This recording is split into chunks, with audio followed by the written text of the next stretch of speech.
Ini presentasi ini bisa dibilang sebagai apa ya, kelanjutan dari presentasi Mas Yudo kemarin, yaitu tentang pentingnya PA dan gereja. Nah, sekarang fokusnya adalah ada media sosial untuk studi Alkitab bagi digital native. Nanti kita akan saya akan mencoba untuk membahas lebih lagi terkait media sosial ini dan juga bagaimana fungsinya ini untuk membantu digital native agar kembali bergairah untuk bersemangat untuk mendalami firman Tuhan lagi. Nah, sebelum itu kita harus mengerti dengan siapa kita berurusan ya. Maksudnya sekarang kita berurusan dengan digital native, sehingga kita perlu mengetahui apa itu digital native. Oke, next. Digital native. Menurut Mark Prensky, beliau adalah pencetus dari istilah digital native itu sendiri. Dia berpendapat bahwa digital native adalah para penutur asli bahasa digital dari komputer, video game, dan internet. Mereka terbiasa menerima informasi dengan sangat cepat atau instan. Mereka menyukai proses yang paralel dan suka multitasking. Mereka juga lebih memilih gambar atau lebih menyukai gambar daripada teks. Ini untuk hal akses informasi ya, dan bukan sebaliknya. Nah, kita sudah dapat mendapat gambaran dari apa itu digital native dan gimana karakteristiknya. Nah, sekarang kita akan lihat, ini saya sampaikan secara umum, kondisi digital native secara umum. Pertama, yaitu mengenal dunia internet sejak dini. Nah, itu seperti yang yang diungkapkan oleh Mark Prensky tadi, bahwa digital native itu dari lahir sudah dikelilingi dengan kemajuan teknologi, dengan internet, dengan gadget, dengan komputer, dan sebagainya. Sehingga mereka mengenal hal itu sejak usia dini. Berbeda mungkin dengan generasi yang di atas mereka, atau generasi orang-orang tua mereka, sehingga yang mengenal dunia internet atau mengenal dunia digital setelah mereka beranjak dewasa. Nah, ini bedanya di situ.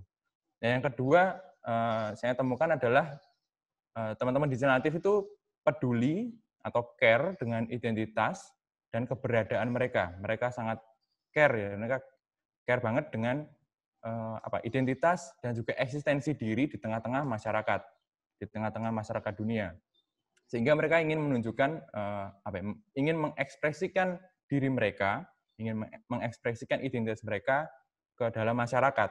Nah, melalui apa? Salah satunya adalah melalui platform-platform media sosial, sehingga mereka banyak yang membuat membuat akun media sosial, mereka posting melalui karya mereka, mereka posting melalui mereka memposting karya, mereka memposting gambar, mereka memposting, misalnya mereka punya bisa arrange music, mereka bisa posting karya mereka, sehingga mereka menunjukkan menunjukkan identitas diri mereka, mereka menunjukkan ekspresi diri mereka melalui media sosial.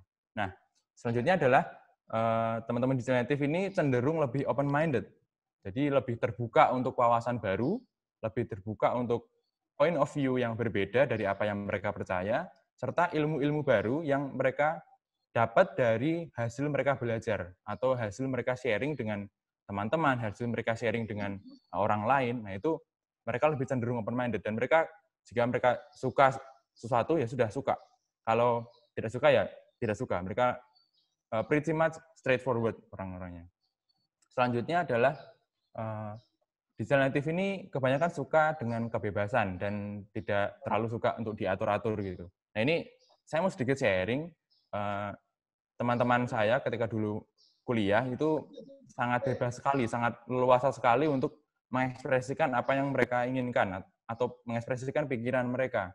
Nah, ketika kebebasan itu dibenturkan dengan kondisi sekarang sih, karena mereka perlu untuk mencari pekerjaan misalnya, dan di tempat pekerjaan tersebut ada aturan, itu kami dan teman-teman saya juga itu agak struggle gitu, maksudnya berusaha keras untuk menyesuaikan dengan aturan-aturan yang ada. Kebanyakan dari teman-teman saya akhirnya memutuskan untuk resign dan juga pindah-pindah pekerjaan. Pada akhirnya mereka juga pindah-pindah kantor, pindah-pindah tempat kerja seperti itu. Karena kebebasan mereka seperti terancam karena adanya aturan-aturan di tempat mereka yang baru atau tempat kerja mereka yang baru seperti itu. Berikutnya adalah kemampuan belajar lebih cepat. Nah, tentunya ini karena kemajuan teknologi dan juga akses informasi yang mendukung generasi digital native untuk bisa belajar ya, kemampuan belajar jadi lebih cepat, mereka punya akses informasi lebih banyak, mereka bisa akses apapun, katakanlah dengan satu jari, mereka lewat gadget mereka, lewat HP, lewat laptop, mereka bisa akses informasi apapun di dunia internet, sehingga proses belajarnya menjadi lebih cepat dan lebih variatif. Berikutnya adalah kondisi digital native di gereja. Disclaimer dulu, ini saya tidak mewakili seluruh seluruh digital native di gereja-gereja yang ada di Indonesia atau dimanapun itu berada. Tapi ini saya coba sharing, dan nanti ketika ada teman-teman yang misalnya, oh aku nggak gini, atau Bapak Ibu Saudara di tempat saya, di gereja saya, anak-anak mudanya nggak seperti ini. Nah, ini bisa ditanyakan juga atau dikasih respon di nanti. Yang saya mau sampaikan adalah ada 4 ini. Kondisi digital native di gereja, mereka merasa kurang dihargai atau potensinya itu kurang dipakai gitu di gereja. Katakanlah mereka punya potensi ABC, tapi gereja itu tidak bisa mewadahi atau mengakomodasi potensi mereka, sehingga peran mereka merasa kalau mereka kurang berperan gitu, hanya jadi pengunjung saja istilahnya. Lalu kedua, menganggap gereja sering menyalahkan budaya masa kini karena ya beberapa gereja atau banyak gereja juga masih belum bisa catch up dengan perkembangan teknologi atau perkembangan teknologi budaya yang terjadi masa kini, sehingga kadang ada ketidakcocokan antara pemahaman dari digital native tentang budaya masa kini dan gereja tentang perkembangan masa kini, sehingga banyak yang menganggap bahwa gereja itu kuno, gereja itu ketinggalan zaman dan sebagainya. Lalu hal-hal itu mengakibatkan tingkat kehadiran digital native di gereja cenderung mengalami penurunan. Nah, kemarin saya sempat baca-baca juga, yaitu ada pernyataan ini dari Bapak Dirjen Bimas Kristen, Bapak Thomas Penturi, yang menyebutkan bahwa 50% generasi milenial penganut Kristen di Indonesia meninggalkan gereja. Lalu menurut survei Bilangan Research Center pada tahun 2017, 3 tahun yang lalu, sebanyak 36,5% anak muda Kristen di Indonesia jarang membaca Alkitab. Nah, itu gimana tuh? Dan 4,6%-nya bahkan sama sekali tidak pernah membaca Alkitab. Nah, apakah dua pernyataan, dua research, dan dua survei ini benar-benar terjadi? Kita bisa cross-check masing-masing dan cek masing-masing di gereja kita masing-masing, di komunitas pemuda kita masing-masing, di di anak-anak remaja kita masing-masing. Apakah survei ini benar atau sebenarnya tidak terjadi di gereja Bapak Ibu Saudara masing-masing. Nah, tapi berkaca dari hasil survei dan research ini, apa yang harus dilakukan untuk membawa mereka generasi digital native untuk kembali bersemangat, kembali untuk punya gairah mempelajari Alkitab? Salah satu pendekatan yang bisa dilakukan dan sebenarnya sudah jamak untuk dimanfaatkan adalah menggunakan platform media sosial sebagai salah satu alat atau approach untuk melakukan studi Alkitab. Pertanyaannya, mengapa memakai jalur media sosial? Lalu bagaimana media sosial dapat menarik generasi digital native untuk kembali mempelajari firman Tuhan? Nah, ini saya coba mau menjawab satu persatu. Untuk mengapa? Karena ini, media sosial dapat mewadahi kebutuhan digital native. Kebutuhan mereka itu seperti apa? Ini saya temukan beberapa, yaitu kebutuhan berinteraksi dengan sesama. Tentunya ini tanpa batasan tempat gitu ya. Jadi bisa, misalnya kita di Indonesia bisa berinteraksi dengan orang di luar negeri, kita bisa berinteraksi di tempat yang lain, kita bisa berinteraksi dari kota lain, tanpa harus bertemu atau bertatap muka di satu tempat yang sama gitu. Nah, yang kedua adalah menjadi bagian dari komunitas yang lebih besar. Nah, ini misalnya kita katakanlah kita punya teman kita ini katakanlah pandai atau pintar untuk menggambar. Biasanya dia menggunakan pensil, menggambar di kertas, atau menggunakan ballpoint, menggambar di kertas. Nah, lalu media sosial, dia bisa join, bergabung di komunitas yang lebih besar, yang lebih gede, sehingga ketika hasil sharing, hasil diskusi di komunitas tersebut, dia menjadi lebih mengerti, oh ternyata ada hal-hal yang bisa dieksplor lagi di bagian menggambar, di field menggambar. Katakanlah dia bisa menjadi animator, dia bisa belajar digital drawing, katakanlah nanti bisa jadi komikus misalnya. Nah itu karena dia bisa menjadi bagian dari komunitas yang lebih besar dan itu dimungkinkan karena media sosial mewadahi kebutuhan tersebut. Dan yang ketiga menunjukkan eksistensi diri. Nah ini yang tadi saya bilang menunjukkan ekspresi diri melalui karya-karya. Jadi teman-teman muda ini biasanya mereka punya karya, mereka punya apa ya kreasi yang mereka ingin tampilkan ke publik sehingga mereka bisa diakui gitu. Misalnya yang tadi pinter gambar, mereka kan gambar suatu misalnya menggambar tokoh apa, menggambar pemandangan apa atau menggambar karakter apa, nanti mereka posting di media sosial mereka di Instagram, Facebook atau Twitter dan sebagainya. Nah, nanti akan mendapat apa ya, reaksi dari orang lain yang mengikuti media sosialnya dia. Misalnya mendapat feedback atau mendapat kritikan misalnya atau mendapat masukan itu yang penting. Tapi dari situ bisa menunjukkan ekspresi diri, bisa menunjukkan bahwa dirinya itu eksis, dirinya itu ada di dunia ini. Melalui apa? Melalui media sosial gitu. Lalu yang selanjutnya adalah sarana bertukar informasi. Nah, ini tadi ya, bertukar informasi dari apa? Dari kita ke orang lain, dari diri sendiri ke orang lain atau bertukar informasi di dalam komunitas yang kita ikuti. Nah, itu nanti akan menambah wawasan, menambah ilmu dan menambah cara-cara untuk katakanlah mengembangkan skill. Lalu menambah bagaimana pola pikir kita terhadap sesuatu dan sebagainya.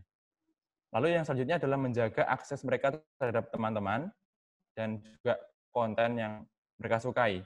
Katakanlah konten musik dan konten rohani, lalu berita dan sebagainya. Nah, ini kenapa saya sebut berita juga. Digital native itu bukan tidak peduli dengan berita-berita di sekitar ya, dengan news di sekitar, tapi mereka itu peduli karena mereka juga baca apa yang terjadi di situasi nasional, situasi daerahnya, atau situasi dunia sekarang ini. Itu saya sangat yakin bahwa digital native itu sangat peduli dan tetap peduli dengan berita-berita tersebut sehingga saya tetap taruh berita di kolom yang ini. Berikutnya menjawab pertanyaan kedua, akun media sosial berperan sebagai wadah.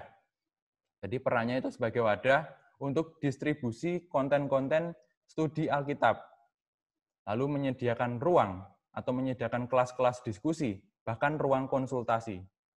Lalu menampung pertanyaan-pertanyaan seputar Alkitab atau iman Kristen. Nah, ini konteksnya jadi ke studi Alkitab ya. Jadi akun media sosial untuk studi Alkitab atau akun media sosial rohani Kristen seperti itu. Nah, itu berperan sebagai wadah. Tapi kalau hanya wadah saja, menurut saya masih kurang karena wadah itu menurut saya statik. Jadi dia akan hanya berhenti sampai di situ, hanya sebagai ya penyedia saja, kalau tidak ada penggeraknya. Jadi diperlukan penggerak atau orang yang benar-benar hidup di balik layar untuk menggerakkan akun media sosial. Nah, diperlukan katakanlah admin ya untuk menjalankan kehidupan akun media sosial tersebut. Misalnya menentukan konsep, posting bahan, berinteraksi dan berelasi dengan pengikut, followers atau subscribers ya, menjawab pertanyaan dan menanggapi komentar. Lalu ya dan sebagainya. Nah, ini menunjukkan kalau ada yang menggerakkan, maka media sosial itu akan hidup. Jika hidup berarti dia bisa berinteraksi dan mewadahi, misalnya ada pertanyaan, ada konsultasi dari para followers atau subscribers, itu mereka bisa membalas, mereply, dan akhirnya bisa terjadi ya interaksi tadi, bisa terjadi conversation di situ. Sehingga dari conversation dan interaksi tersebut terjadilah relasi dan akhirnya akan membentuk satu komunitas. Nah, ini yang bisa diterapkan. Dan selanjutnya adalah saya mau kasih beberapa contoh akun media sosial untuk studi Alkitab. Ada studi Biblika, ada Sabda Pesta, dan Renungan Alkitab. Ini ada hanya beberapa contoh saja ya. Teman-teman dan Bapak Ibu bisa cari banyak sekali di luar sana yang media sosialnya terfokus dan memang benar-benar dedicated untuk membahas tentang Alkitab atau mendalami Alkitab dan mereka menggunakan media sosial. Ini saya ambil beberapa contoh saja. Lalu kalau kita mau memulai, berarti kan perlu bahan. Memulai untuk sesuatu untuk studi Alkitab, kita perlu bahan. Nah, ini ada beberapa contoh juga penyedia bahan yang saya tampilkan. Ini ada Bible Project untuk apa? Ada Alkitab Sabda, ada Bible Study Tools, ada juga comic.app. Nah, itu beberapa contoh penyedia bahan untuk studi Alkitab. Nah, yang Bible Project kita bisa lihat ada YouTube-nya juga. Itu ada konten animasi yang membahas tentang Alkitab juga, tentang konsep-konsep di Alkitab dan konsep-konsep teologi ya. Lalu di Alkitab Sabda kita sudah tahu bahwa Alkitab Sabda punya kelengkapan bahan yang mendukung untuk kita belajar Alkitab, sehingga kita bisa cari di situ. Lalu ada Bible Study Tools dan Kingston Indonesia atau Comic App. Itu Comic App ini untuk belajar Alkitab melalui komik ya, melalui komik Kingston. Ya, ini menyediakan bahan-bahan komik yang biblikal. Jadi tidak hanya komik tapi komik yang biblikal. Nah, dari beberapa contoh penyedia bahan ini kita bisa kemas, kita bisa mengkonsepkan dari bahan-bahan yang ada sehingga kita bisa mengemasnya dan mempostingnya di media sosial yang kita buat nantinya. Nah, ini saya tunjukkan beberapa contoh pengemasan konten studi Alkitab. Ya, ada namanya FYI, misalnya for your information atau tahukah kamu. Misalnya kita mau membahas membahas tentang Ayub misalnya. Ini ada contoh dari saya ambil dari Lembaga Kitab Indonesia tentang Ayub. Lalu ada juga Omri. Misalnya Omri adalah seorang raja dari Israel yang mendirikan sebuah kota bernama Samaria. Nah, itu dari situ hal-hal sederhana seperti itu kita bisa mendalami di kolom komentar, mendalami sebenarnya siapa sih ini, sebenarnya apa sih perannya di Alkitab, ya, seperti itu. Atau Bapak Ibu bisa atau saudara-saudara sekalian bisa pakai Sabda Komik yang challenge ini. Itu challenge untuk kita menyelesaikan 22 buku komik yang base-nya adalah Perjanjian Baru. Jadi dari Matius sampai Wahyu. Nah, itu bisa dengan cara seperti itu. Dan atau kalau tidak mau repot ya sudah, tinggal kita follow aja, kita ikut aja apa yang Sabda Komik jelaskan atau Sabda Komik sedang lakukan saat ini.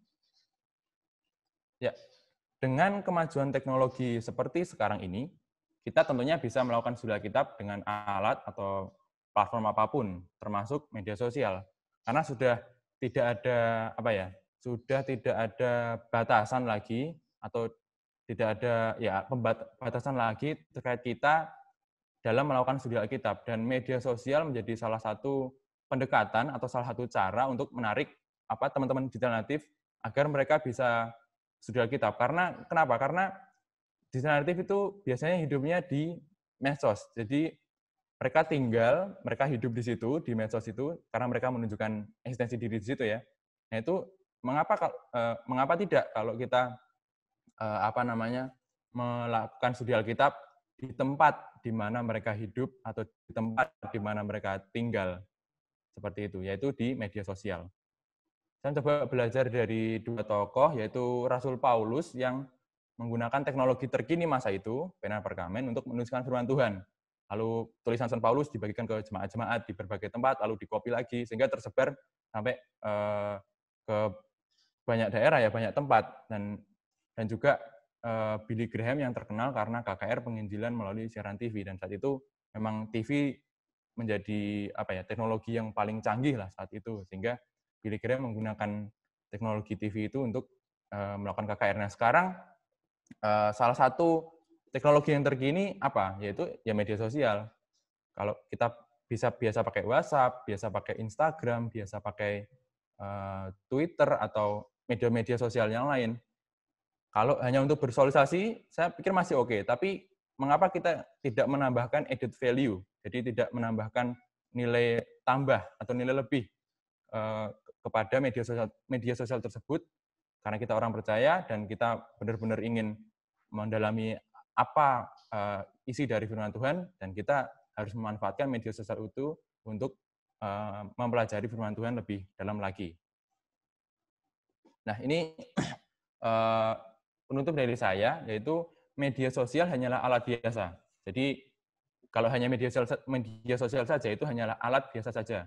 Sampai kita memakainya untuk memuliakan nama Tuhan, termasuk dalamnya melakukan studi Alkitab. Ya, berikut ada beberapa referensi yang saya baca kemarin, dan ini nanti teman-teman admin juga akan mengirimkan PDF-nya ke grup ataupun ke Bapak Ibu Saudara. Ya, terima kasih untuk kesempatannya.